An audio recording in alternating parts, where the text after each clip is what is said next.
Hola a todos, mi nombre es José Andrés Bermúdez, de aquí desde Colombia.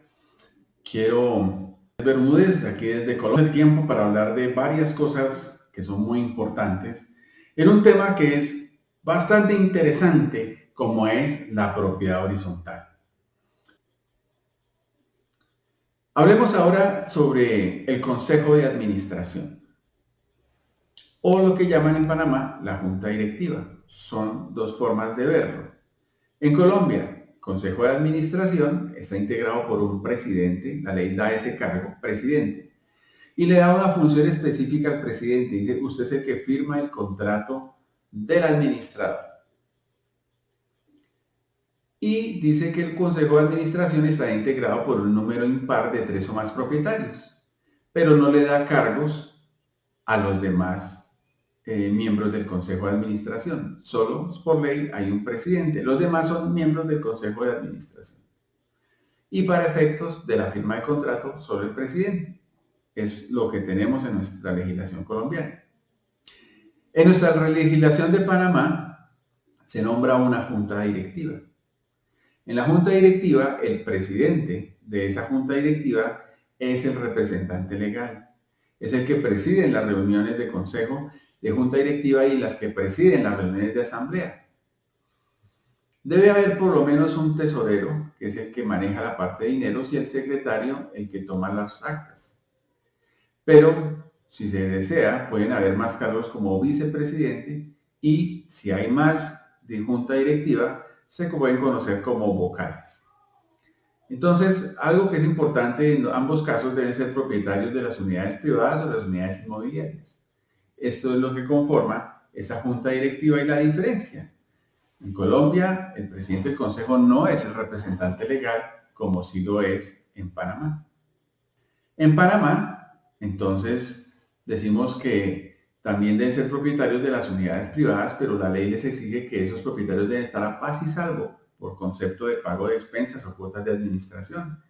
También la ley dice que debe ser ad honorem, es decir, no deben cobrar dinero por ser miembros del consejo, a no ser que expresamente el reglamento de propiedad horizontal diga que pueden, no son ad honorem. Entonces, eso de por sí ya genera dos diferencias con la ley colombiana. En Colombia no se requiere estar a paz y salvo, a no ser que los reglamentos lo especifiquen, y no es ad honorem, a no ser que el reglamento lo establezca. Normalmente en nuestro país, la mayoría de la gente sirve sin cobrar un peso por ello.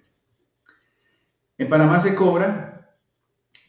protocoliza ese nombramiento, esa junta directiva en el registro público. En Colombia el consejo no se registra ante ninguna entidad. Al igual que en Colombia, en Panamá se aprueba, la junta directiva nombra al administrador. También aprueba los contratos y, algo interesante, dirime conflictos. Es decir, en Panamá no tenemos un comité de convivencia como lo hay en Colombia, pero la misma junta directiva puede tratar de resolver los conflictos que se puedan presentar entre propietarios.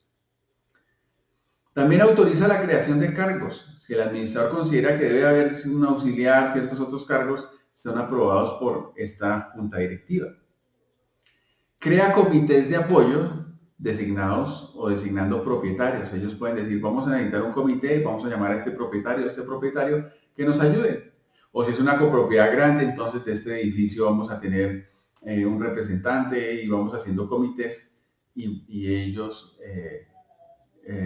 ayudan en el proceso administrativo. Y también dice que pueden generar reglamentos de uso de ciertos bienes comunes, excepto que la asamblea disponga otra cosa. Es decir, si la asamblea dice no, lo hacemos la asamblea, tomamos esas aprobaciones, de resto el consejo puede reglamentar ciertos usos. También autoriza al administrador para el cobro judicial de las expensas o cuotas que no hayan pagado las personas. En Colombia dice que el administrador tiene la autonomía de cobrar e iniciar los procesos que sean necesarios sin tener que pedir ninguna autorización a absolutamente nadie. El Consejo de Administración en Colombia no puede generar reglamentos y aprobarlos por sí mismos, tendría que llevarlos a la Asamblea General. Entonces, diferencias, pero son las funciones que hay entre uno y otro con relación a este importante órgano de gobierno. Y aquí entramos con la parte de la legislación. Por ejemplo, en el artículo 66 de la legislación de Panamá, dice que son funciones del presidente. Como ellos le dan facultad a uno de ellos, entonces hay unas funciones. Dentro de ellas, ostentar y ejercer la representación legal de la Asamblea de Propietarios. Como ya lo hemos dicho, preside la reunión de Asamblea de Propietarios y de Junta Directiva, convoca reuniones de junta directiva, convoca reuniones ordinarias de asamblea, a reuniones extraordinarias de asamblea, extiende certificaciones de paz y salvo de las cuotas y los gastos de mantenimiento, cosa que con la legislación colombiana esos paz y salvos solo los expide el administrador. Y las demás funciones que la asamblea le establezca. Hay un tesorero, entonces también tiene unas funciones. Ejerce la representación legal cuando no está ni el presidente ni el vicepresidente. Y preside igual cuando no está el presidente ni el vicepresidente, puede presidir las reuniones de asamblea. Vela por el buen manejo de los dineros y el patrimonio de la propiedad horizontal. Lleva un libro de ingresos y gastos, así como presentar anualmente el informe auditado.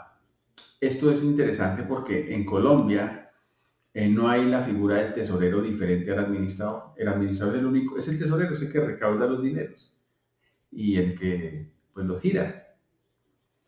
Y en nuestra legislación colombiana se presentan todos los estados financieros como si fuera una empresa, de acuerdo a las características de una entidad sin ánimo de lucro.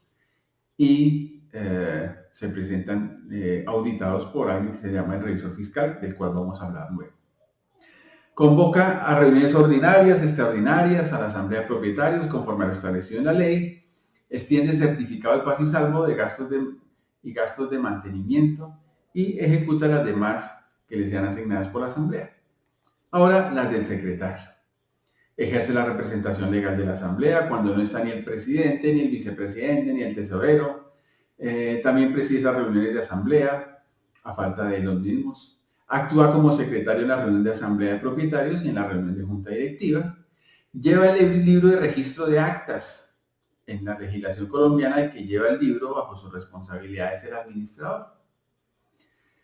Convoca reuniones ordinarias, extraordinarias, cuando de propietarios conforme a lo previsto en la ley, extiende certificados de paz y salvo de gastos de mantenimiento en ausencia del administrador o del presidente. Extiende certificaciones, ejecutar las demás que sean asignadas por la Asamblea de Propietarios. Entonces, ahí vamos viendo muchas diferencias entre un país y otro. Funciones de los vocales o del vocal, igual, cuando falta del presidente, vicepresidente, etcétera, o alguien de la Junta, él tiene esa representación legal de propietarios.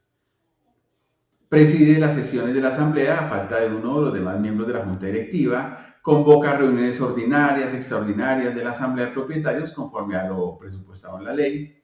Ejerce las funciones de cualquier dignatario ausente por designación del presidente. Bueno, y ejecuta las demás que sean asignadas por la Asamblea. Entonces vean todas esas diferencias y miren el artículo 70. En el evento en el que por naturaleza del inmueble existan varios edificios dentro de un solo conjunto residencial o conjunto comercial o mixto, bajo el mismo régimen de propiedad horizontal, para simplificar su administración, se permitirá la creación de comités de administración que sean necesarios para la edificación, por edificación, para coordinar las necesidades internas de sus áreas comunes e inclusive nombrar un subadministrador de ser necesario. Entonces, cuando es muy grande, hay muchos edificios, entonces hay comités que manejan esa función y pueden tener un subadministrador. Pero es importante que bien sea una junta directiva o bien sea un consejo de administración, estos personajes estén pensando más en el bien común que en el bien particular. Porque eso puede dañar el trabajo que se hace. Si yo solo estoy pensando en mis propios intereses y mis propias cosas y me olvido que estoy representando una comunidad estaría haciendo un mal trabajo, o bien sea como junta directiva o bien sea como consejo de administración. Tengo que pensar en esto. Muchas veces las cosas no son equitativas, pero un consejo de administración, una junta directiva, un consejo de administración debe estar pensando en eso, ¿no? En la igualdad, en cómo beneficiar a las personas, a los niños, a los jóvenes, a los adultos, que el servicio sea un tema de equidad y que no solamente me beneficie con esa realidad que se ve ahí, beneficio personal. Eso tiene que evitar. Trabajo en equipo, supremamente importante en un consejo de administración. El trabajo en equipo permite que 3, 4, 5, 6, 7 cabezas piensen más que una. Y eso que la experiencia de uno, del otro, más el otro, más el otro, puede llevar a cosas muy grandes. Aun cuando no sean expertos en administrativo, pero de pronto uno es abogado, de pronto el otro es contador, de pronto el otro es médico y el otro es educador, el otro es ama de casa, no importa. La suma de todas esas experiencias pueden conllevar al beneficio colectivo. Y es un aspecto que yo recomiendo muchísimo, que quien se va a meter en estos cargos de dirección, de junta directiva o el consejo de administración, piensen siempre en trabajar, hacer equipo, inclusive equipo con el administrador. El liderazgo es supremamente importante. Ustedes representan una comunidad y no deben simplemente quedarse pasmados, quietos, esperando a que pase su baño, sino hay que ejecutar, hay que hacer cosas, hay que incentivar, hay que proyectar, hay que planear, hay que detectar cuáles son las necesidades para saber hacia dónde nos dirigimos y qué cosas podemos hacer por el bienestar de la comunidad.